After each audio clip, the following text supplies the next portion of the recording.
Okay, everyone, welcome to Yellow Chair Collective. Today I have the CEO of KNB Therapy, Brandon Shindo, LCSW. And Brandon, one icebreaker question is, what is your favorite movie and why? Oh, my favorite movie. It's actually, you can see right behind me there, it is Rocky. Rocky.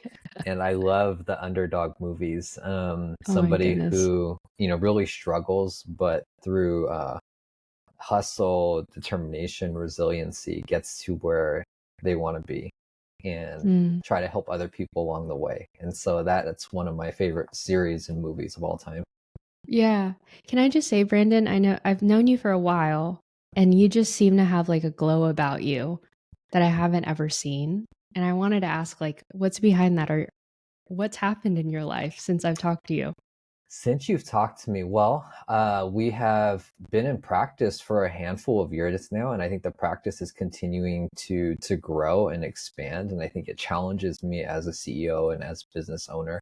Mm. Um, and so I think that's one part of it. In the professional life and personal life, I recently got engaged, and so that has been like Congratulations. a new chapter in life. And so Mm, really working towards like how do you um, give your best to both aspects of life at the same time. And I think I'm mm. finally at a point in my life where I've found my groove. Wow. And so it's feeling good. And I think I contribute that to having good people around me. I can't do it by myself. And so Mm, having an amazing business partner slash best friend, an amazing partner, amazing family and friends, wow. together we manifest and bring to life this great balance. That's so good. I mean, I've watched you grow. Like I was for people that are just listening, I'll reference the episode that Brandon was on with me earlier, but I was an intern and you were just leaving the DMH site that I was interning in. And then I ended up working there. Excuse me. You ended up working there for about 7 years. That's where you got your license. That's where you did your internship. And I remember having several conversations with you about how you just didn't really have time to rest and you were overcoming burnout. And it took you a year to get to a place where you just felt really rested. And so tell me about the evolution of that, of like in hindsight, now looking back, what were the necessary steps that you took to get to this place where you have a thriving private practice, you're in a healthy relationship, you're ready to get married, you have a community around you? Like, speak to that. I think when I think back to the early days, there was this level of like hunger and like humbleness that I think my Mm, grandparents, my parents instilled in me. And I think it goes back to like this hustle culture, right? As an AAPI, we're often taught like you got to put your head down and you work really hard. And hmm so that's what I did early on in my career. And I was blessed along the way to find mentors who were like, okay, we see your hustle, but we also want you to take care of yourself. And like, mm, here's our words of advice for you. And so the first, I want to say, like a handful of years in the career, I worked really hard. I was working 50, 60 hours a week. I was reading, I was trying to learn as much as I could because this was a craft that was more than just a job to me. This was going to become my career. This was going to give me opportunities to really take the gifts that I was born with and to help other mm, people. And so for the first like half of my career, that's what I did. I worked really hard. At that halfway point though, what I started to see was that life is more than just work. It's more than just your career. And that mm, came to me in various forms, whether it was relationships or it was like family issues that were arising. And then I just started to see, okay, how can I balance these two? And as I mm. tried, I'd often fall and I'd fail because being a very prideful person, I didn't like to ask for help. If help was Yeah. given, okay, I would get it, take it once in a while, but to have to ask for it, that Uh-huh. required like a different sense of vulnerability. And so really from like year 5 to maybe like year 7, and working, in community mental health and things like that, I started to realize I need to make a shift because what I am preaching is not what I'm practicing. Wow. And so it required me to start looking outside of the current circle I had to people who I truly, truly looked up to, I admired, and to be vulnerable and ask them for help and to say, how Mm, did you get to where you are? During that point in time, there was a lot of uncertainty, a lot of discomfort, because I was really starting to challenge myself, because I knew how to do the work, I knew how to hustle, but what I had forgotten to learn how to do is to relax and enjoy. I had Mm. almost forgotten that, because you have to remember, when you're working in our field, particularly like in community mental health, it's glorified. Like when you're hustling and like you're stressed out and Yeah. like, you're taking on all these hardcore clients, it's glorified. And so you get a high Mhm. off of that. But the backside of that is that you're really running your body, your mind, your spirit down really low. Mm. And so when I look back over the past decade of being in this field, I had to struggle in the beginning to lay a foundation. Once I Mm. struggled and I understood the rules and the laws and all that stuff, I was in a position, okay, how can I start bending them a little bit in order to find a place, a better balance for myself? Mm. It's almost like you're saying too, and please correct me if I'm wrong, is that Mhm. when you're born with that value of hustle and grind, you almost have to burn out to be able to find your groove. And there's something earlier that you said where I'm a very prideful person. It's hard for me to ask for help. What what got you to get to that place? Because I relate to that a lot, being a self-starter and all of that. Definitely. For me, it was actually witnessing it through my elders. I come from a Mm, family where we're all entrepreneurs in some shape or form. yeah. And I saw, not too long ago, maybe, let's say 5 to 7 years ago, seeing my parents work and realizing like there is a ceiling if you do not ask for help, that you Wow. can only go so far. And like seeing my parents, because your parents are somebody typically you look up to and you really admire, and I do, but I also Mhm. started to see gaps of like, Mm, okay, their whole life for 60 plus years have been work, work, work. And it's like, oh, like, I don't know if I want to spend, my best years in life, as I head toward retirement, just working myself to the bone. How mhm. can I be more present for my future children, for my future partner, and for all these people? And so it came in the form of like having vulnerable conversations once again with these other people who are doing what I hope to do one day, Mm, and having them hold me accountable for it. But mm. seeing my parents once again, that was an eye opener. Wow. I like their hustle, but I don't want to have to work how they work, because too much of life has gone by. Mm. You've been When I did have an Instagram, you've been really vulnerable about the opportunity to take care of your mom when she, like, had an injury in your house. And, like, looking back, I remember you sharing with me, like, that was an opportunity for me because I actually chose myself over my career, over the status. Was that an easy decision to make? In the moment, it was almost like there was no second thought of literally. I remember calling Wow. my business partner and being like, "Hey, I can't come to work, um, Mhm. and I don't know when I'll be able to return, because my mom had an accident and I need to Wow. to take care of her." And it was after I remember hanging up the phone. It's like, oh my gosh, for the last decade, work has always come first. Work has always Wow. been like the thing. And I realized, no, I had to go into the mode of son. And now Mhm. we're like roughly 2 years since our accident. I was telling my partner the other day, like that situation with my mother served as such a life changing moment, because Mm. it made me have to reprioritize my priorities. But it also gave me a very unique experience of not many people get to experience what it's like not to have a parent temporarily, Mm. and then the parent comes back full functioning. And so Wow. for me, for a month, I'm very close with my mother, and I got to experience what life would be like if she would have passed.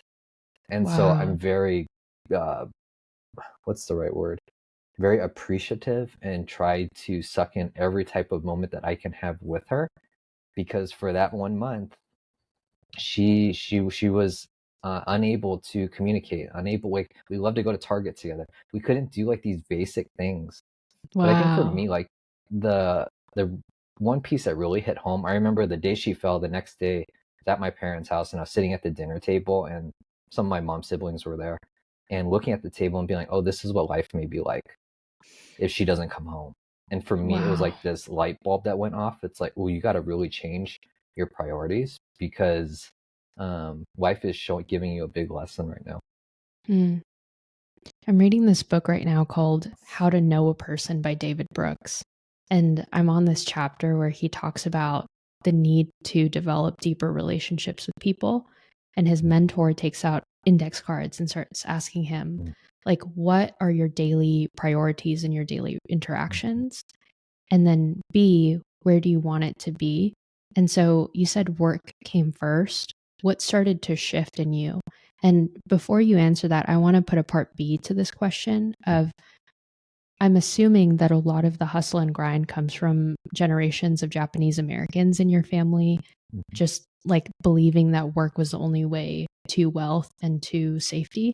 And so mm. speak to those two things as well of like what needed to realign for you and how did being Asian American or Japanese American help or maybe get in the way? I'd love for you to speak to that. Yeah, and feel free to guide the conversation if you feel like I'm going off on a little tangent Sure. answering these two. But Yeah. when I think about being Japanese American, so I'm fourth generation, and fourth generation in Japanese culture is we title as yonsei. And Mm. so yonsei means fourth generation Japanese American. For those of you who may have heard or may have not, I'll give you a little background. So my community were interned during World War II, and it was mainly the first Wow. generation and second generation Japanese Americans, many of who had American citizenship. And I think approximately 120,000 Japanese Americans were placed in these internment camps in rural areas all over the United States. And my both set of my grandparents were placed in these camps.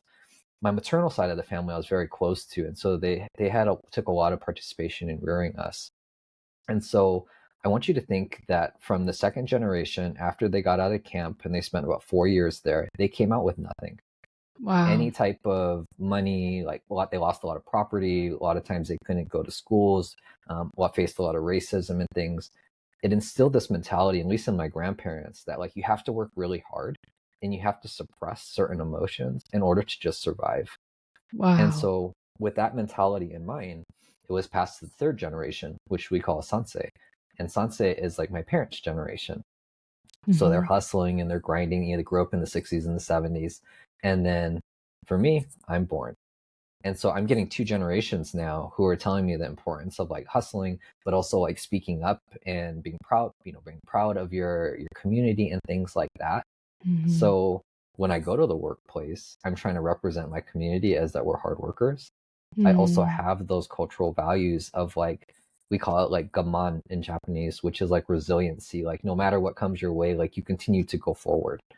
Mm. And so we have all of these things. And so when life hits me with these curveballs, like my mom having her accident, it's almost just like somebody pulled the emergency brake and I'm not Wow. quite sure what to do. But that's where community was so important because community I noticed started like imagine if I'm spinning, someone's grabbing my shirt, someone's grabbing my shoulders and being like, no, you need to like stabilize first. Mm. Now that month off of work was very difficult because that's all I had known for such a long period in time. And so what did it look like initially? It was me having to say no for the first time. I can't do that. Or having to be super vulnerable and be like, I really need help right now because one, I'm emotionally struggling. Two, I cannot conceptualize cases typically how I am able to do. Can you Hmm. take this on for me? Can you help me? And thank goodness the community around me were like, we got you. You do what you got to do. But I had to get constant reminders. Brandon, don't check your email. Don't check your voicemail. Because for so long, that's all I knew. Wow. I'm sitting with that right now, thinking about it's almost as if unless you make the unconscious conscious, a lot of the intergenerational trauma would have ruled you had that event not happened for you. So it almost sounds like you started to become aware of the patterns in your family. Would you say that's Mhm. correct? Or you already had a logical understanding of it and then it started to shift once that event happened? I think intellectually and like being a therapist, right? It's like, okay, Yeah. like I see like the trauma responses, like I see all these things. Yeah. But actually applying it to myself, a lot of the subconscious came to the conscious of like, Mm, ooh, like this is why I am the way that I am. And it stems back to, second generation, first generation, second generation Japanese Americans in my family. mm. That in a lot of ways, my career didn't start with me. It started with Mm. them. It started over 100 years ago when they Wow. were being faced with certain traumas and their cultural values. It's just kind of trickled along the way. Mm. And so there's this like need for hustle and grind, and like your family just naturally found their way through entrepreneurship. And as like a fourth generation Japanese American navigating entrepreneurship, like I hear you saying that there's a lot of elderly wisdom you've garnered from your grandparents and from your parents. And given all of that, like juicy information, like what are the top 3 lessons you've learned from them? When I'm thinking about individuals Yeah. in my life, like one would have to be patience, Mm. having to be paid, and that's hard for me to have. I think it's so interesting Hmm. because as a clinician, right, I can sit there and like listen to people, but it's a different type of patience when you're talking about like professional success. And Yeah. you and I have had this conversation, right? Sometimes we just gotta like slow down. I um really do. That's my weakness. so I think having patience is number one. Number two is knowing your worth, and that's Mm. something my mentor in life really drilled into me, of like, hey, like, you need to really understand your worth and know your worth, because if you don't, then other people aren't, and that's a life skill both professionally and personally. Hmm.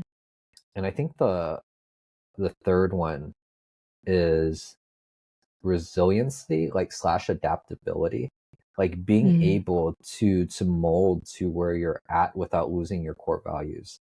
And what I Mm. mean by that is like being able to maybe shift the way I am communicating or I am trying to get something done, but without losing those core values of like integrity, respect, and things like that. Mm. Yeah, a lot of those 3 lessons are rooted in character virtues: Hmm. patience, knowing your worth, resiliency. I think a lot of them are masculine traits, but you've also been vocal about this too of like, I'm just naturally drawn towards female friendships, and Hmm. I've been labeled and misheard from that place. And so, talk to me about the balance between feminine and masculine for you, because I think that one of the conversations we've had in the past is a lot of people haven't ever met a male therapist. They've always met female therapists. So, like, as a person, like, how do you navigate those conversations? It was hard in the early point of my career because, I think we learn professionally how to be a certain way by people model things for us. Mm. But when there are no models of like what does a male clinician, particularly an AAPI, look like that is a Yeah. clinician, you're kind of left to kind of mix match pieces together. Hmm. And so for me, trying to figure out, okay, what does a healthy masculine therapist look like? I really struggled, and it came in the form of me looking for any male figure that I felt was Mm. healthy, successful, respected in any field, really. And so I looked in academia, I looked in the business world, where you and I met. I became Hmm. connected with the CEO because I liked his vibe. And Hmm. so I taken all of these things together and created what I thought is a healthy masculine male Mm. Japanese American clinician. Hmm. And what I try to do nowadays is take that and show the next generation of like, hey, like, you don't need to be over domineering. You don't need to like, make your presence, even though maybe you always are the minority in a female dominated field. Hmm. How it's an art form to do it. And I think that once again, for me, it wasn't one particular person. It was me taking pieces and aspects of people and Mm. making it my own. Brandon, what is healthy masculinity for you? For me, healthy masculinity is respecting myself just as much as I respect others. Wow. Um, and Was I that think the that's, message you got growing up, that like if you were AAPI, you were behind? Like, tell me about that. growing up, I mean, so when I was in elementary school, I can remember the first day of kindergarten, um, only Asian kid. I can't remember, or I shouldn't say only Asian kid. I was the only Japanese kid. Uh, Um, and I remember my mother, my father used to be like, wow, like there's like no other Japanese kids here. And so my parents, once again, they grew up in South Central. And yeah, so a little edgier and things like that. And so I remember them saying like, anybody messes with you, you got to protect yourself. You got to stand up for yourself. that's so I cool. was like, okay, like, so I'm trying to embrace what I thought at the time was masculinity. Wow. And so I grow up, I become a teenager, I hang out maybe not with like the best people at times because Mm-hmm. it was like this level of toughness. Being Asian, you're often Mm, deemed as like being like the really smart, like academia, or yeah, like a complete opposite side. But for me, I yeah. was like in the middle. And so I had to like try to navigate both worlds. I got along with, the people who were very academic related, the people who got in trouble a lot of times. And I took that world, that middle ground, and started to see, okay, I could be not messed with, be Mm, respected, but also not go around and, messing with other people. I could help other people and be yeah. respected by both groups. And for me, that's why I say like masculinity now for me is like respecting ourselves as much as like we respect others. Mm, Because nowadays when I go somewhere, I can hold my head high, I can feel confident, and people can say, oh, like, you're not the stereotype, Asian male. I'm not. I have tattoos, I dress a certain way, but that's me. And I want other males to feel the same way too. You don't need to mold into this Western society idea of masculinity. mm-hmm. Because if I did that in a female dominated field, let me tell you, you get ripped a new one real quick. You gotta I learn how to bet. navigate. Yeah. Yeah. Well, you just have like multi-layered personality. Like you're not two-dimensional. And I think that like as a therapist, you learn that being interesting is actually a good thing, that Mhm. there's so much to add to that.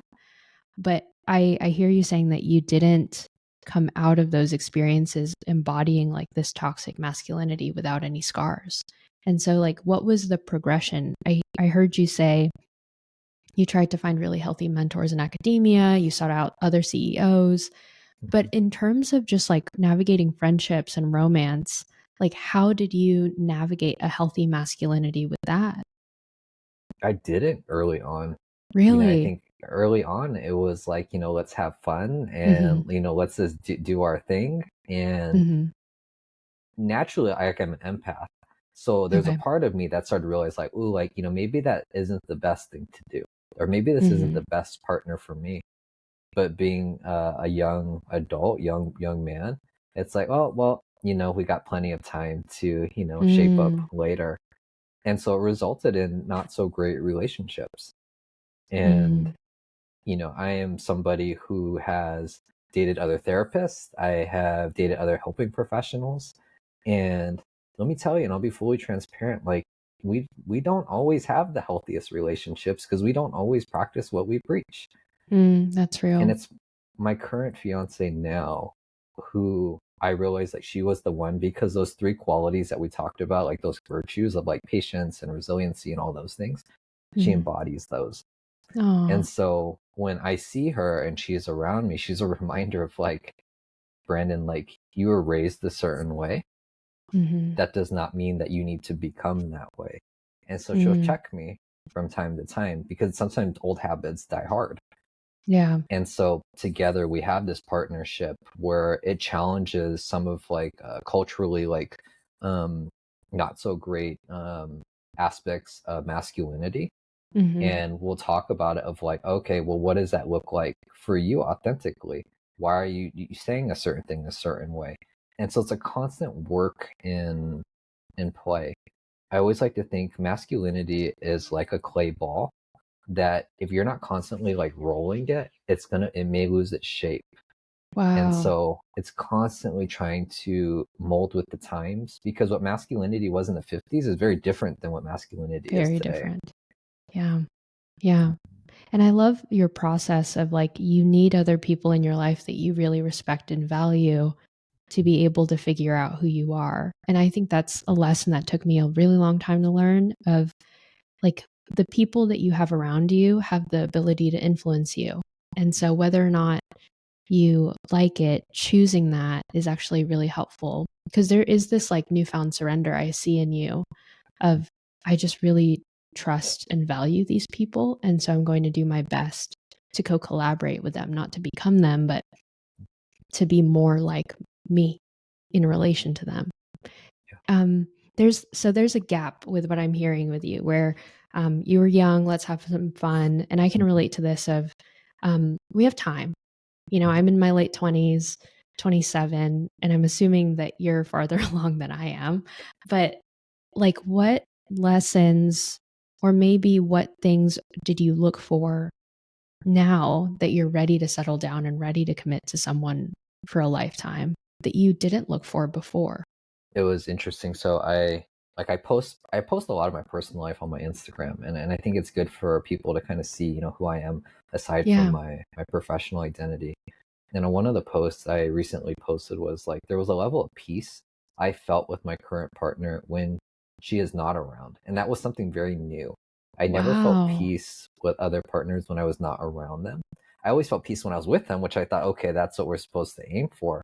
But Uh-huh. I realize now, no, it's like when they're not around, you can be at peace and you can do your own thing. And for Wow. me, that was like this shift of like, like I've found like a diamond here. And it's Mm, always been that way since we've been together. mm. And so I think like going forward, it's like, how do we nurture that peace and make sure that it maintains? It's not always peaceful in this house, but for the most part, we strive for it to be. With the piece that you're talking about, like my mind goes to, there's no doubt, there's no insecurity, she makes you feel safe. That's what I'm thinking about. Do you have another definition about what you would say peace looks like for you when she's not around? I think that for those of us who, and I'll label myself as this, is like a perfectionist, I think that insecurities always arise from time to time.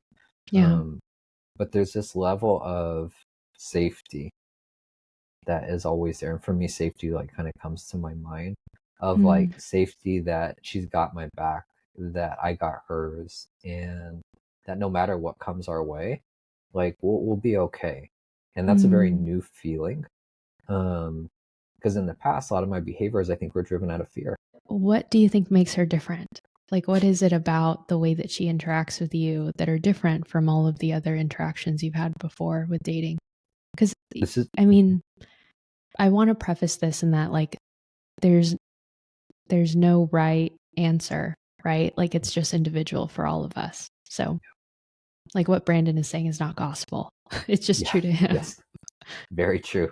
Let's Yeah. highlight that. Um, this is a very cliche, like kind of therapy type answer, but like she truly listens to understand. Mm, I didn't necessarily always have that. I had amazing past partners, people that were just really good people, but I never felt like they were listening to understand. Like they wanted me to listen, they wanted me to understand. Um, mm, but when I was telling them something, they were giving me a response back. And sometimes I didn't need the response. I just needed them to sit there and nod or be like, oh, that sucks. And mm. that be it. And this part, my fiance now, she does that not only verbally, but non verbally too. I can tell the way she looks that she's truly trying to take in what I'm saying. Mm. That's different, isn't it? Because it's almost like in a lot of traditional male female roles, they say that the man doesn't listen. But because you are a therapist, I think you have this newfound understanding of like, this is what health looks like for me. Was that something that you had to learn with her? Or it's not it was a surprise to you, it sounds like. Both of us come from families where very loving families, but I think that sometimes the relationships that we were modeled weren't always the most healthy. And so Mm, together we had to figure out, okay, what do we want like our future marriage to look like? What do we mm, want our future household to look like? And here are the things we liked about our families and our parents growing up, and here are the things that like we want to make different. So it's mm, been very collaborative in the idea of like have a foundation, but build on that foundation something that we feel as clinicians, because we're both clinicians, like how do we both feel that, or how can we get ourselves to a point where this is optimal for us? Mm. There's a generosity to both of you because, like, knowing you, Brandon, like, you've always been generous in spirit. Like, the kindness that you show others, the intention that you took to even ask me today, like, how are you doing before we started? And what I'm hearing in the relationship that you have with her is that she has that as well. And I think it's rare to come across someone that's generous in spirit now, because I don't know if you realize this, but in observing culture today, it's all about like clout and what makes you look good. And it's almost as if like life is all about servicing yourself. And it sounds like you found someone that is just as generous and kind and open to like love and loving other people in return. Yeah. I'm really happy for you. Thank you. So, one last question for you, because I realize we have like 9 minutes left. There are people sometimes that listen to this podcast that talk about getting out of a really manipulative relationship, narcissistic relationship, and there's battle wounds that come out of that for them. And we've had listeners, especially on our Instagram, talk about like, it's hard for me to believe in love again because I think one person wrote, like, it's just really difficult. And so I don't know if you've ever counseled anyone in that situation or you've been in that situation, but how would you recommend navigating how to find a healthy relationship, um, given all of those things? I always like to think, and this often has like a negative connotation, this phrase that I'm going to share, but I'll tell you why I don't think it's negative. We Mm-hmm. often hear the phrase of, I'm a product of my environment, or I'm a Mm, product of something. And oftentimes it has like this negative connotation to it. We are all products of our traumas, our neighborhoods, our yeah. culture, and things like that. It's what we do with that product that ultimately is going to, make or break a situation. And Mm, so my mentor used to always tell me that the one difference between success and failure is one more try. And so mm, he says, like, you can fall on your rear end and you can keep falling and falling, falling. But he's like, you won't totally fail until you choose not to get up again. mm, And I can remember sitting down with him. My mentor was, at the time, he passed in around like 2020, in his later 60s. But when I first met him, I was probably 22, 23, maybe even younger. wow. And so we had a long stint of decades of like being able to connect and things. And he says, every life skill I've taught you is to be applicable to professional and personal life. And Mm, so he says, when if in relationships, maybe taint you or you have a scar, that scar doesn't mean that you don't get back up. He mm, says, because the moment you get back up, you reinforce all of that negative self-talk or all those negative thoughts that you have in that, like, oh, all people are like this, or like, I can't trust anybody, and whatever it is. And mm, so for me, in full transparency, when I started graduate school, I was in a point where I really just I didn't trust people. I came out of a really bad relationship. I was like, not going to date, not going to do anything. yeah. Had my own thoughts about about females and all these things. And I met my group of best friends who are all Latina clinicians, and they showed me like, hey, like there's good women out in this world. Wow. And it was from that point I was like, okay, I need to start dating again. And Mm, so I started dating. Some worked, some didn't, but I was like, okay, I made a friend out of it, if anything, and we keep moving forward. Um, mm, and step by step, and it led me to where I am today.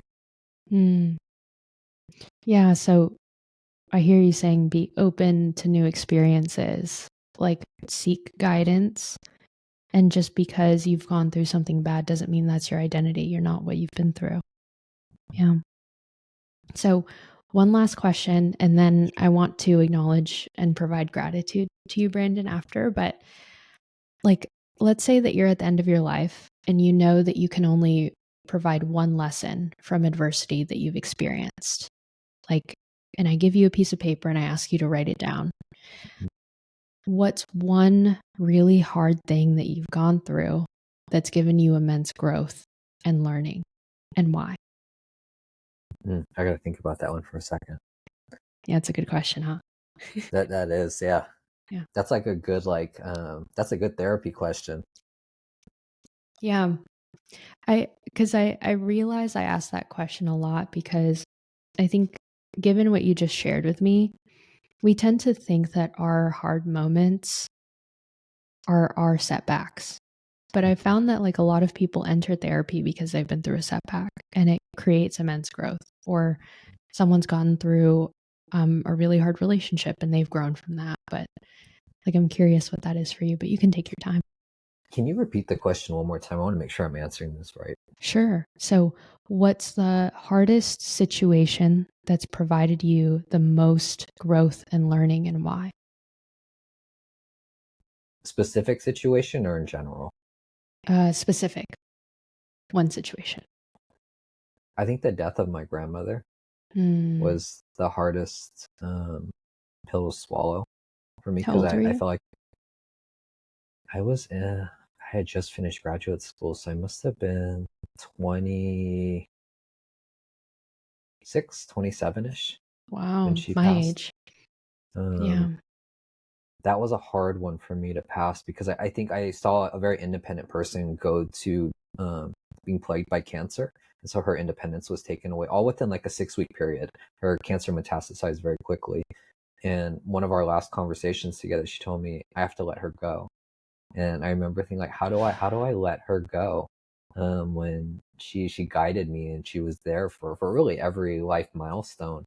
Wow. And she says, I've taught you everything you need to know to survive in this life, and everything that I didn't teach you, you will find somebody to teach you in doing so. Hmm. And so her death, it really it opened my eyes in some ways. And what I Hmm. learned out of that situation, or my own kind of maladaptive coping, for me when she passed, it's like, okay, we're gonna go on overdrive. We're gonna work super hard, and we're Oh gonna my like bury goodness. all those feelings. Yeah. But then she was right. Life threw its lessons because then my mom had her accident. And it was like, man, like Hmm. grandma's not here anymore, but she's continuing to teach me lessons of like, hey, you can't Wow. just work and suppress. That gives me chills. Gives me chills. Because I think that if anything your grandma showed you, like in death, life will show you its lessons. That's so good. Brandon, I want to respect your time and just acknowledge you. As someone that's known you since I was like 22, 23, like I've known you now for 4 years, which feels like forever ago. Um, but in just seeing you navigate your life, there's a sense of humility that I've always seen in you. Like, I don't know everything, but I'll figure it out along the way. But I want to take other people with me too. And so there's almost this like giving spirit, even in the midst of adversity. And I think that if I hadn't had you as a mentor, I don't think I would be where I am now. And so I just want to acknowledge your time. And like these are really valuable lessons that I'm going to review after. And so thanks. I'm glad that this was recorded.